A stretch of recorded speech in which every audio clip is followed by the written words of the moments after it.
जिस तरह से आपको पता है हमारे पास रिएक्ट जेएस की लेक्चर सीरीज चल रही है और रिएक्ट जेएस के अंदर हम रिएक्ट राउटर का कॉन्सेप्ट कवर कर रहे हैं।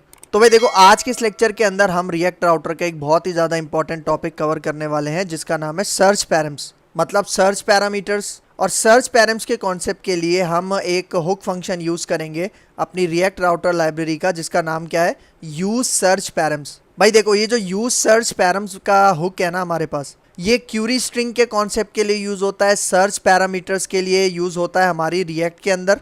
तो ये क्यूरी स्ट्रिंग क्या होती है, अगर आपने वेब डेवलपमेंट की कोई भी लैंग्वेज पहले कवर की है तो आपको क्यूरी स्ट्रिंग के बारे में पता होगा, लेकिन अगर नहीं पता तो इस लेक्चर में क्यूरी स्ट्रिंग का कॉन्सेप्ट भी क्लियर हो जाएगा।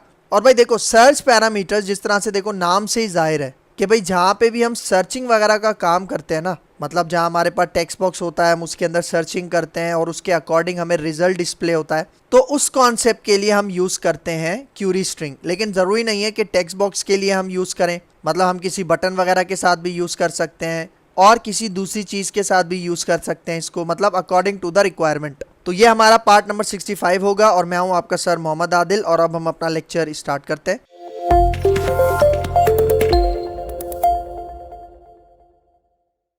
तो भाई देखो, सबसे पहले मैं आपको एक सिनेरियो समझाता हूँ कि भाई इसका ये जो यूज सर्च पैरम्स का जो हुक है और जो सर्च पैरम्स का जो कॉन्सेप्ट है उसको इम्प्लीमेंट हम किस तरह से करेंगे। तो यहाँ पे आ जाओ। तो भाई यहाँ पे देखो, एक डायग्राम से मैं आपको समझा रहा हूँ। भाई देखो, मेरे पास यहाँ पे ब्राउज़र है और ब्राउज़र पे मैं एक रूट बनाऊंगा जिसमें मैं क्या लिखूंगा, localhost:3000/search। मतलब मैं कह रहा हूँ कि जब भी ये वाला URL टाइप होगा, मतलब /search, जब भी ये वाला रूट अप्लाई होगा तो हमारे पास एक फॉर्म अपीयर होगा। फॉर्म मतलब एक सर्च बॉक्स अपीयर होगा जिसके अंदर यहाँ पे देखो एक टेक्स्ट बॉक्स है और एक बटन है। मतलब हम सर्चिंग के लिए फॉर्म बना रहे हैं कि भाई जो भी मैं टेक्स्ट यहाँ पे टाइप करूँगा और सर्च पे क्लिक करूँगा तो उसके अकॉर्डिंग जो भी मैंने अपने सर्च बॉक्स में टाइप किया उसके अकॉर्डिंग मुझे रिजल्ट मिलेगा। लेकिन भाई यहाँ पे अभी आप URL देखो, इस URL पे तो हमें ये कंपोनेंट डिस्प्ले होगा ना, मतलब ये फॉर्म डिस्प्ले होगा। लेकिन भाई जब भी मैं इसके अंदर कुछ लिखकर, इस टेक्स्ट बॉक्स के अंदर कुछ भी लिखकर सर्च करूँगा तब हमारे पास कॉन्सेप्ट आएगा क्यूरी स्ट्रिंग का। वो क्या कॉन्सेप्ट है, यहाँ पे देखो, यहाँ पे देखो, मैंने अपने टेक्स्ट बॉक्स के अंदर क्या सर्च किया, US से। फॉर एग्जांपल मैं कंट्री सर्च कर रहा हूँ। तो देखो, जैसे आप अपने इस टेक्स्ट बॉक्स के अंदर कुछ भी राइट करोगे तो आपके पास यहाँ देखो टॉप पे क्यूरी स्ट्रिंग जनरेट होगी। मतलब यहाँ पे देखो URL में आपको क्या नजर आ रहा है, /search, और देखो जैसे ही आपने टेक्स्ट बॉक्स में US से टाइप किया तो क्या हुआ, ये क्यूरी स्ट्रिंग स्टार्ट हुई। ठीक है, क्यूरी स्ट्रिंग स्टार्ट कहाँ से होती है, आपके पास क्वेश्चन मार्क से। और फिर देखो ये क्यू आपको नजर आ रहा होगा, ये मेरा क्यूरी स्ट्रिंग का वेरिएबल है। मतलब आप इसका नाम कुछ भी रख सकते हो, आपके ऊपर डिपेंड करता है। और देखो =2 के बाद क्या लिखा हुआ है, US से, और ये US से कहाँ से आ रहा है, ये इस टेक्स्ट बॉक्स से आ रहा है। इसका मतलब यहाँ पे देखो क्यूरी स्ट्रिंग के अंदर की वैल्यू पेयर में डेटा स्टोर होता है। मतलब ये जो टेक्स्ट बॉक्स में मैंने US से लिखा था ये वैल्यू है और ये कौन सी की पे जाके स्टोर हो गई, क्यू पे। तो मतलब देखो ये जो URL है इसके अंदर ये जो है ना चीज, इसको मैं कह रहा हूँ क्यूरी स्ट्रिंग। क्या कह रहा हूँ, इस चीज को मैं कह रहा हूँ क्यूरी स्ट्रिंग। क्यूरी स्ट्रिंग कहाँ से स्टार्ट होती है, क्वेश्चन मार्क से स्टार्ट होती है। और देखो अभी यहाँ पे एक वेरिएबल है, मतलब क्यूरी स्ट्रिंग वेरिएबल अभी आपके पास एक है जिसका नाम क्या है, क्यू। और भी हो सकते हैं मल्टीपल, ये भी अभी मैं आगे जाके बताता हूँ। तो देखो मैं यहाँ पे क्या कह रहा हूँ कि भाई जैसे ही मैंने अपने सर्च बॉक्स के अंदर US से लिखा तो हमारे पास यहाँ पे देखो URL में इस तरह से क्यूरी स्ट्रिंग जनरेट हुई, और उस क्यूरी स्ट्रिंग के अंदर जो भी वैल्यू है वो इस क्यूरी स्ट्रिंग पैरामीटर के अंदर, वेरिएबल के अंदर स्टोर हो गई, जिसका क्या नाम रखा है मैंने, क्यू। और मैंने क्या बताया, इसका नाम आप कुछ भी रख सकते हो। तो भाई देखो क्यूरी स्ट्रिंग से डेटा अगर मुझे गेट करना है, मतलब मैं कह रहा हूँ कि ये जो क्यू है, जो हमारा क्यूरी स्ट्रिंग वेरिएबल है, इसके अंदर से अगर मुझे डेटा गेट करना है तो उस कॉन्सेप्ट के लिए मैं हुक फंक्शन यूज करूंगा जिसका क्या नाम है, यूज सर्च पैरम्स। और याद रखना ये यूज सर्च पैरम्स वाला जो हुक है ये हमें रिएक्ट राउटर डॉम वाले पैकेज के अंदर से मिलता है। मतलब ये रिएक्ट का नहीं है, मतलब डायरेक्ट आप इस हुक को रिएक्ट के अंदर से गेट नहीं करोगे, इंपोर्ट नहीं करोगे, बल्कि आपको इसको कहाँ से इंपोर्ट करना पड़ेगा, रिएक्ट राउटर डॉम वाली लाइब्रेरी में से गेट करना पड़ेगा। तो भाई यहाँ पे देखो जैसे ही मैंने अपने सर्च बॉक्स के अंदर कुछ भी सर्च किया तो ये जो वैल्यू हमारे टेक्स्ट बॉक्स में ये जो क्यूरी स्ट्रिंग के अंदर सेट हो रही है, ये काम भी कौन करके देगा, यूज सर्च पैरम्स वाला हुक। और जब हम इस क्यू के अंदर से, जब हम इस क्यूरी स्ट्रिंग के अंदर से डेटा गेट करेंगे तो वो काम भी हमें कौन करके देगा, यूज सर्च पैरम्स वाला हुक। मतलब भाई देखो ये तकरीबन उसी तरह का कॉन्सेप्ट है जिस तरह हमने डायनेमिक राउट्स पढ़े थे, वहां पे हमने एक आईडी का पैरामीटर बनाया था अपने URL में और उसी के अंदर हमारी IDs 1 2 3 स्टोर होती थी। लेकिन यहाँ पे हम बात करें क्यूरी स्ट्रिंग, मतलब क्यूरी स्ट्रिंग मतलब जो कि यहाँ पे क्वेश्चन मार्क से स्टार्ट होती है। ठीक है, तो ये वाला कॉन्सेप्ट हम इंप्लीमेंट करने वाले हैं आज के लेक्चर के अंदर। अच्छा, एक और मजे की बात बताऊं भाई, ये जो क्यूरी स्ट्रिंग वाला कॉन्सेप्ट है ना, ये गूगल भी यूज करता है। कौन यूज करता है? गूगल। गूगल आपको पता है क्या, एक सर्च इंजन है। तो जब भी आप गूगल के अंदर से कुछ भी सर्च करते हो ना, तो गूगल भी क्या करता है, अपने यूआरएल में इस तरह की क्यूरी स्ट्रिंग जनरेट करता है। मैं आपको उसका डेमो देता हूं। मैं आता हूं अपने गूगल पे, तो यहाँ पे देखो मैं आ गया अपने गूगल में, और ये देखो आपको सर्च बॉक्स नजर आ रहा है। इसके अंदर फॉर एग्जांपल मैं अपना नाम लिखता हूँ आदिल। तो देखो जैसे मैंने यहाँ पे आदिल लिखा, नीचे एक इंटेलिजेंस दे रहा है आदिल रशीद, जो कि इंग्लिश क्रिकेट का एक स्पिनर बॉलर है। ठीक है, तो देखो मैं इसको सेलेक्ट करके सर्च करता हूँ। तो अब यहाँ पे एक चीज नोटिस करो, यूआरएल पे फोकस करो। तो यहाँ पे देखो क्यूरी स्ट्रिंग जनरेट हो रही है। और एक चीज नोटिस करो, मैंने क्या सर्च करवाया अभी, मैंने क्यूरी स्ट्रिंग में मतलब मैंने गूगल में क्या सर्च करवाया था, आदिल रशीद। तो यहाँ पे देखो एक क्यूरी स्ट्रिंग वेरिएबल बना, और इसके अंदर देखो क्या स्टोर हो रहा है, आदिल प्लस रशीद, प्लस यहाँ पे किसको रेफर कर रहा है, स्पेस को। तो मतलब देखो ये क्यूरी स्ट्रिंग सर्च हुई है ना, तो इसके अकॉर्डिंग गूगल आपको यहाँ पे देखो क्या करके दे रहा है, रिजल्ट रिटर्न में डिस्प्ले करवा रहा है। समझ आ रहा है? मतलब देखो बहुत ज्यादा इंपॉर्टेंट कॉन्सेप्ट है सर्चिंग के हवाले से, कि यहाँ पे गूगल भी इस कॉन्सेप्ट को यूज कर रहा है। तो अब यहाँ पे आ जाओ। तो देखो ये वाला जो कॉन्सेप्ट मैंने आपको बताया ना, अब इसको इंप्लीमेंट करते हैं हम अपनी रिएक्ट ऐप के अंदर। तो यहाँ पे आ जाओ। तो भाई यहाँ पे देखो सबसे पहला काम मुझे क्या करना है, सबसे पहले मैं यहाँ पे एक कंपोनेंट बनाता हूँ। ठीक है, देखो ये देखो कंपोनेंट्स का फोल्डर है, इसके ऊपर मैं राइट क्लिक करता हूँ, न्यू फाइल पे जाता हूँ, और मैं कंपोनेंट बनाता हूँ। इसका नाम मैं रखता हूँ search.js। ठीक है, यहाँ पे आके एंटर करते हैं, और इस कंपोनेंट के अंदर मैं फंक्शन कंपोनेंट बनाऊंगा। तो यहाँ पे मैं RFCE लिख के एंटर करता हूँ। तो ये देखो ये हमारा फंक्शन कंपोनेंट आ गया, और इसके अंदर मैं एक h1 का टैग दे देता हूँ, और फॉर एग्जांपल इसके टॉप पे लिख देता हूँ this is a search page. ये मैंने क्या लिखा, this is a search page. अब इसका मैं रूट बनाता हूँ। ठीक है, तो रूट बनाने के लिए कहाँ चलेंगे, app.js में। देखो जहाँ पे मैंने पहले भी बहुत सारे रूट बनाए हुए हैं। तो देखो मैं क्या करता हूँ, जो कॉन्टैक्ट वाला रूट है इसको मैं यहाँ से कॉपी करता हूँ, और इसी के नीचे मैं यहाँ पे पेस्ट करता हूँ। ठीक है, और मैं कहता हूँ कि भाई जब भी मेरे यूआरएल में सर्च टाइप होगा, तो कौन सा कंपोनेंट हमारे पास कॉल होना चाहिए। देखो मैं यहाँ पे कहता हूँ जो मैंने कंपोनेंट अभी बनाया है, जिसका मैंने क्या नाम रखा है, सर्च। ये देखो आपको लिस्ट में नजर आ रहा है सर्च। ठीक है, तो यहाँ पे आके एंटर करो।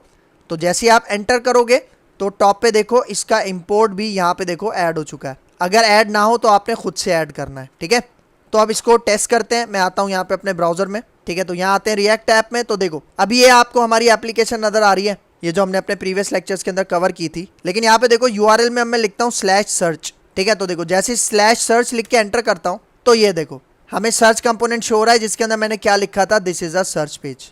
ठीक है, तो भाई देखो अब मैं यहाँ पे बनाता हूँ एक सर्च के लिए एक टेक्स्ट बॉक्स। ठीक है, तो यहाँ पे आ जाओ। ये देखो जो अभी हमने अपना कंपोनेंट बनाया search.js। ठीक है, इसके अंदर मैं आता हूँ, और यहाँ पे मैं एक फॉर्म क्रिएट करता हूँ। फॉर्म क्रिएट करते हैं, यहाँ पे मैं एंटर करता हूँ, और इसके अंदर एक्शन एट्रीब्यूट में हटा देता हूँ, अभी इसकी ज़रूरत मुझे नहीं है।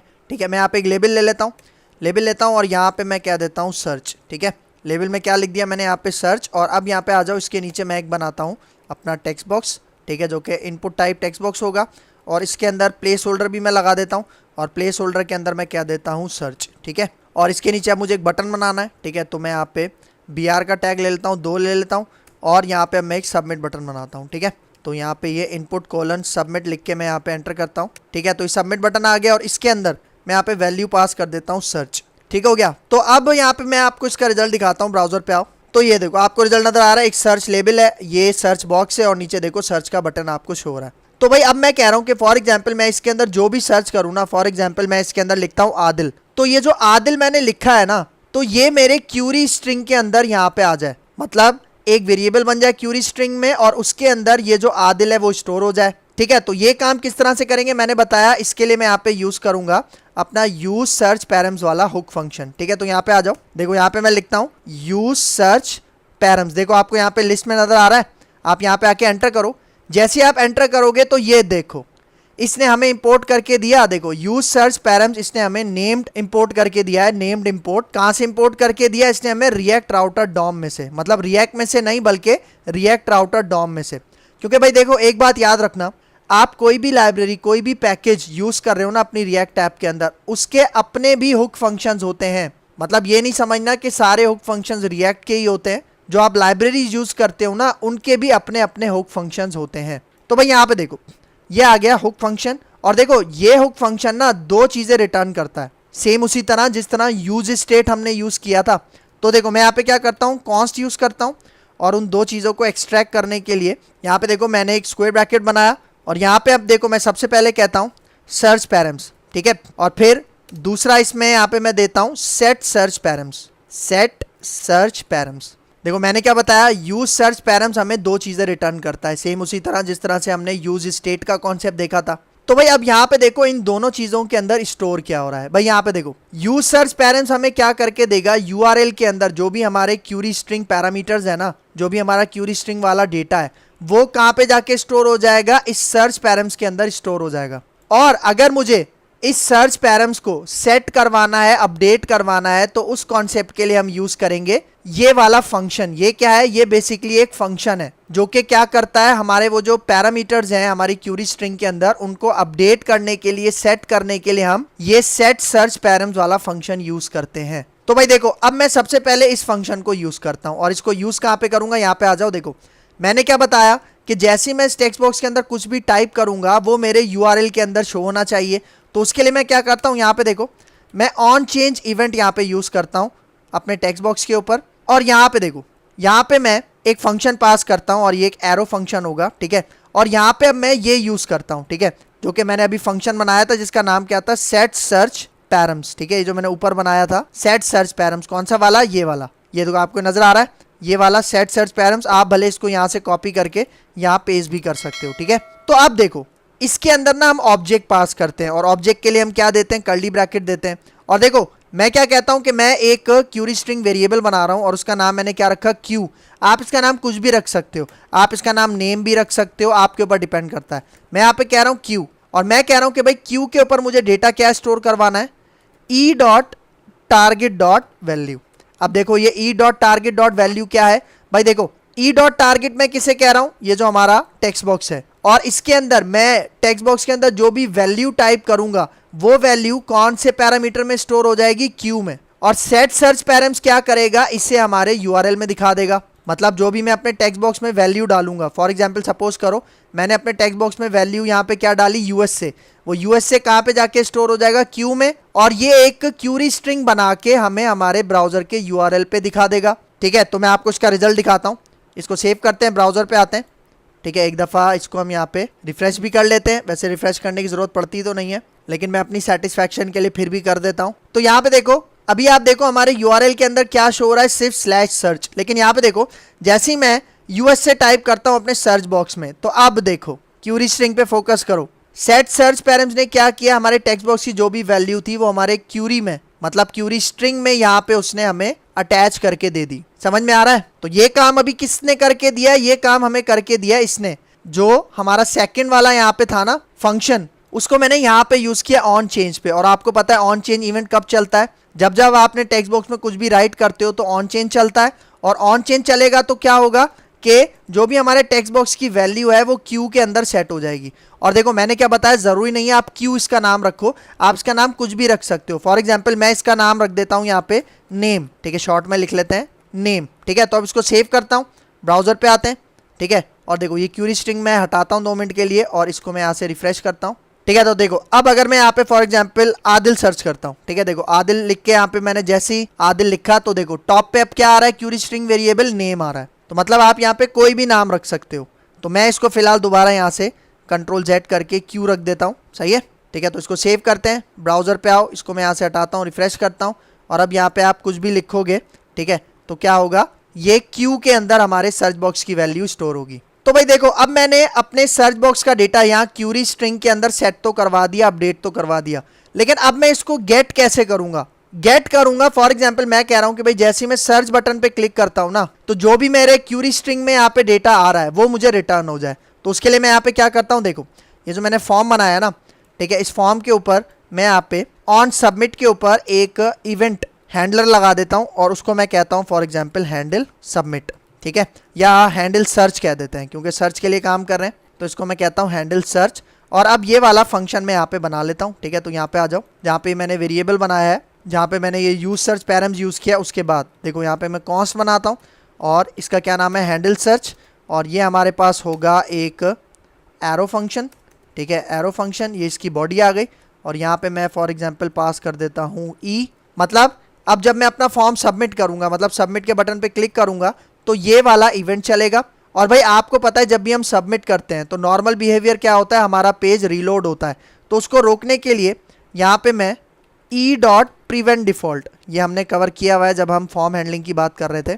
तो ये ई डॉट प्रिवेंट डिफॉल्ट क्या करेगा, ये हमें जो हमारा ब्राउजर रीलोड होता है सबमिट करने पर उससे हमें रोकेगा। और अब देखो, अब मैं यहाँ पे क्या कह रहा हूँ, देखो ये जो सर्च पैरम्स मैंने बनाया था ना, इसको मैं यहाँ से कॉपी करता हूँ और यहाँ पे देखो मैं अलर्ट पास करता हूँ। क्या पास करता हूँ, अलर्ट।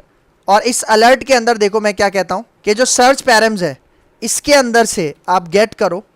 क्या गेट करो, ये जो मैंने अपने क्यूरी स्ट्रिंग में मतलब यूआरएल में जो वेरिएबल बनाया था ना, जिसका नाम क्या रखा था, क्यू, जिसके अंदर यूएसए स्टोर हो रहा था, ठीक है, उसको मैं यहां से गेट कर रहा हूं और अलर्ट के अंदर डिस्प्ले करवा रहा हूं। और गेट कहां से कर रहा हूं, देखो सर्च पैरम्स, क्योंकि मैंने क्या बताया था, जो भी हमारे क्यूरी स्ट्रिंग के पैरामीटर्स होते हैं, वेरिएबल्स होते हैं, वो यहां पे स्टोर होते हैं। आपको पता है कि यूआरएल में जो भी चीज स्टोर होती है वो गेट रिक्वेस्ट के थ्रू होती है। तो यहां पे देखो मैं क्या यूज कर रहा हूं, गेट।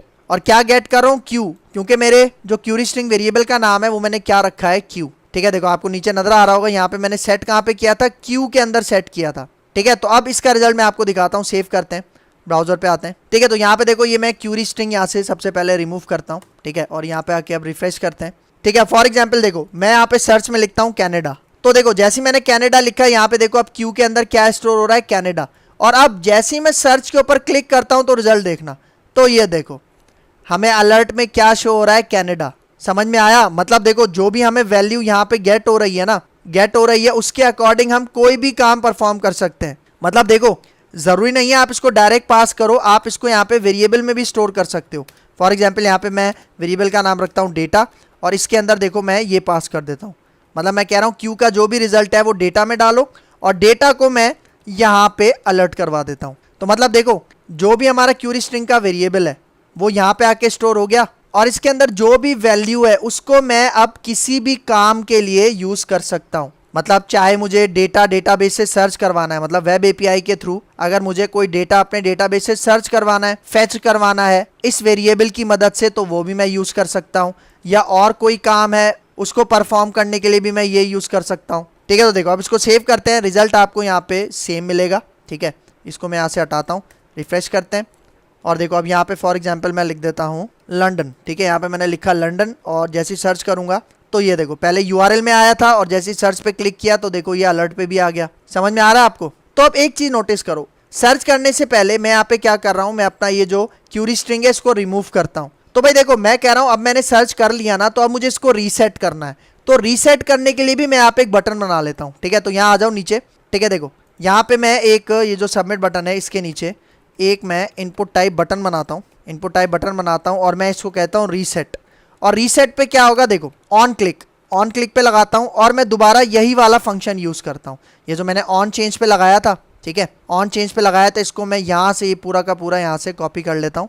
ठीक है, और इसको मैं लगाऊंगा यहाँ पे अपने ऑन क्लिक के ऊपर। और देखो ये ई मैं यहाँ से हटा देता हूँ क्योंकि इस ई की अभी हमें फिलहाल ज़रूरत नहीं है। ठीक है, और यहाँ पे आके सिंपल मैं क्या कहता हूँ, देखो ये मैं पूरा हटा दूंगा। ठीक है, क्योंकि मैं क्या कह रहा हूँ, रीसेट। मतलब देखो जैसे ही मैं रीसेट के बटन पे क्लिक करूंगा तो ऑन क्लिक पे ये चलेगा, और इसके अंदर देखो मैंने क्या पास किया हुआ है, इसके अंदर मैंने एम्प्टी ऑब्जेक्ट पास किया हुआ है। इससे क्या होगा, इससे हमारा जो यूआरएल है उसके अंदर जो क्यूरी स्ट्रिंग है वो रिमूव हो जाएगी। ठीक हो गया, तो इसका डेमो मैं आपको दिखा देता हूँ। सेव करते हैं, ब्राउजर पे आते हैं, तो यहाँ पे देखो अभी आपको एक क्यूरी स्ट्रिंग यहाँ से नजर आ रही है ना, और देखो नीचे रीसेट का बटन है। जैसे मैं रीसेट पे क्लिक करूंगा तो ये देखो ये हमारे पास वो जो क्यूरी स्ट्रिंग में डेटा आ रहा था वो हट गया। ठीक हो गया, तो अब देखो अब मैं यहाँ पे कुछ और सर्च करता हूँ। फॉर एग्जाम्पल मैं यहाँ पे कहता हूँ आदिल सर्च करता हूँ। देखो जैसे ही आदिल लिखा तो देखो क्यू में क्या शो हो रहा है, आदिल, और अगर सर्च पे क्लिक करता हूँ तो देखो अलर्ट में हमें क्या शो हो जाएगा, आदिल। ठीक है, समझ में आ रहा है। अच्छा एक और चीज मैंने आपको बताई थी, और वो चीज क्या थी, देखो अभी तो यहाँ पे एक वेरिएबल है ना क्यू, जिसके अंदर क्या स्टोर हो रहा है, आदिल। मैं यहाँ पे मल्टीपल भी पास कर सकता हूँ। ठीक है, मतलब यहाँ पे देखो मैं फॉर एग्जाम्पल क्यू के बाद यहाँ पे m% लगाता हूँ, क्योंकि यूआरएल में अगर आपने क्यूरी पैरामीटर्स को कॉन्कैटिनेट करना है तो आप बीच में क्या यूज करते हो, m%। और फॉर एग्जाम्पल मैं यहाँ पे एज टाइप करता हूँ, और इज इक्वल टू यहाँ पे मैं क्या कहता हूँ 23। तो मतलब अब क्यू के अलावा यहाँ पे एज भी मौजूद है, मतलब दो पैरामीटर्स हैं। तो अगर मुझे एज को गेट करना है तो उसके लिए मैं क्या करता हूँ, यहाँ पे आओ, देखो ये जो मैंने अपना सबमिट बनाया था ना, देखो मैं यहाँ पे आता हूँ, इसको मैं यहाँ से कॉपी करता हूँ। ठीक है, और नीचे आके यहाँ पेस्ट करता हूँ, और मैं कहता हूँ एज, कि भाई मुझे एज का डेटा भी यहाँ पे आप क्या करके दो, गेट करके दो, और इस वेरिएबल का नाम मैं यहाँ पे रख देता हूँ एज। ठीक है, और अब यहाँ पे देखो डेटा के साथ यहाँ पे मैं कॉन्कैटिनेट कर देता हूँ ये एज वाला वेरिएबल। सही है, तो मतलब यहाँ पे देखो क्यू के अंदर क्या स्टोर है आदिल और एज के अंदर क्या स्टोर है 23। ठीक है, और अब मैं जब सबमिट करूंगा तो यहाँ पे मैं इन दोनों को गेट कर रहा हूँ अपने यूआरएल से, मतलब अपने क्यूरी स्ट्रिंग वेरिएबल से। ठीक है, तो यहाँ पे देखो, यहाँ पे आके सबसे पहले आप एक दफ़ा एंटर कर दो यूआरएल में, और अब देखो, अब जैसे ही मैं सर्च के ऊपर क्लिक करता हूँ तो ये देखो क्या मैसेज शो हो रहा है, आदिल और फिर बीच में स्पेस है और यहाँ पे क्या शो रहा है 23। तो मतलब ज़रूरी नहीं है कि आपका ये जो क्यूरी स्ट्रिंग वेरिएबल है इसके अंदर एक ही पैरामीटर स्टोर हो, मतलब मल्टीपल पैरामीटर भी स्टोर हो सकते हैं। जिस तरह आप गूगल में देखो, जब मैंने आदिल रशीद सर्च करवाया था तो ये देखो कितनी बड़ी एक क्यूरी स्ट्रिंग यहाँ पे बनी है। बहरहाल गूगल तो अपने तरीके से सर्चिंग करवाता है, लेकिन मतलब क्यूरी स्ट्रिंग भी आपके पास यहाँ पे बड़ी हो सकती है, उसके अंदर एक से ज़्यादा वेरिएबल्स हो सकते हैं, पैरामीटर्स हो सकते हैं। और देखो अगर मैं यहाँ पे रीसेट पे क्लिक करूँ तो देखो ये हमारी जो यूआरएल है वो क्या हो गई, उसके अंदर से क्यूरी स्ट्रिंग क्लियर हो गई। और भाई देखो मैंने आपको क्या बताया था, ज़रूरी नहीं है कि ये जो हमारे यूआरएल के अंदर क्यूरी स्ट्रिंग के अंदर जो डेटा सेट हो रहा था वो टेक्स्ट बॉक्स से ही आए, वो फॉर एग्जांपल किसी बटन से भी आ सकता है या और किसी भी तरीके से आ सकता है। जिस तरह यहाँ पे देखो मैं एक सिंपल बटन बनाता हूँ। ठीक है, यहाँ पे देखो ये जो मेरा फॉर्म है ना, इस फॉर्म से पहले मैं यहाँ पे एक बटन बना लेता हूँ। ठीक है, बटन बनाता हूँ और इस बटन का टेक्स्ट मैं कह देता हूँ, फॉर एग्जाम्पल मैं कहता हूँ शो ऑल यूज़र्स। ठीक है, क्या कह दिया मैंने, शो ऑल यूज़र्स, और इसके अंदर मैं ऑन क्लिक लगाता हूँ। ठीक है, और ऑन क्लिक के ऊपर मैं यहाँ पे अपना ये वाला जो मैंने आपको दिखाया था सेट सर्च पैरम्स, ठीक है, सेट सर्च पैरम्स जो फंक्शन था जो कि अपडेट करता है, कौन सा वाला, यहाँ पे जो बनाया था ये देखो, ये आपको नज़र आ रहा है। यहाँ से इसको कॉपी करके यहाँ पेस्ट कर देते हैं ताकि कोई स्पेलिंग मिस्टेक ना हो। ठीक है, और अब देखो, अब इसके अंदर मैं यहाँ पे ऑब्जेक्ट पास करता हूँ, मतलब कर्ली ब्रैकेट, और फॉर एग्जाम्पल देखो मैं कहता हूँ कि भाई मुझे क्यू के अंदर अब सेट करना है, फॉर एग्जाम्पल मैं वैल्यू हार्ड कोड कर रहा हूँ यहाँ पे, और वैल्यू यहाँ पे सेट कर दो फॉर एग्जाम्पल कुमार। क्या सेट कर दो, कुमार। मतलब जब मैं बटन पे क्लिक करूंगा तो वैल्यू क्या सेट हो जाएगी, क्यू के अंदर कुमार सेट हो जाएगी। ठीक है, देखो मैं इसका रिजल्ट दिखाता हूँ आपको ब्राउजर पे, इसको एक दफ़ा हम रिफ्रेश कर देते हैं। ये देखो अभी अगर मैं यहाँ पे सर्च के अंदर अपना नाम डालता हूँ आदिल, तो देखो क्यू के अंदर क्या स्टोर है आदिल, लेकिन जैसे ही देखो मैं शो ऑल यूजर्स के ऊपर क्लिक करता हूँ तो ये देखो अब हमारे यूआरएल के अंदर आदिल से क्या हो गया, क्यू के अंदर कुमार हो गया। और अब अगर आप सर्च पे क्लिक करते हो तो आपको रिजल्ट यहाँ पे क्या दिखाएगा, कुमार। और देखो मैंने एज का वेरिएबल भी यहाँ पे गेट करवाया था ना, लेकिन देखो वो अभी यहाँ पे मौजूद नहीं है हमारे यूआरएल में, इसलिए उसकी जगह यहाँ पे क्या शो हो रहा है, नल। ठीक है, समझ में आ रहा है। तो मतलब इस तरह से आप क्या करते हो, हमारे ये सर्च पैरामीटर्स, मतलब क्यूरी स्ट्रिंग जो कि हमने यूज सर्च पैरम्स वाले हुक को यूज करके बनाया था, उसको आप इंप्लीमेंट कर सकते हो। तो इसकी प्रैक्टिस बहुत अच्छे से होना चाहिए क्योंकि ये एक बहुत ज़्यादा इंपॉर्टेंट कॉन्सेप्ट है। तो ये था आज का हमारा concept, use search params hook, query string या सर्च पैरम्स। तो अगर इस लेक्चर के अंदर कोई भी कंफ्यूजन है तो कमेंट बॉक्स में मुझसे ज़रूर पूछ लेना। तो मुझे अपनी दुआ में याद रखना, मिलते हैं इंशाल्लाह नेक्स्ट लेक्चर में, तब तक के लिए दीजिए इजाज़त, अल्लाह हाफिज़।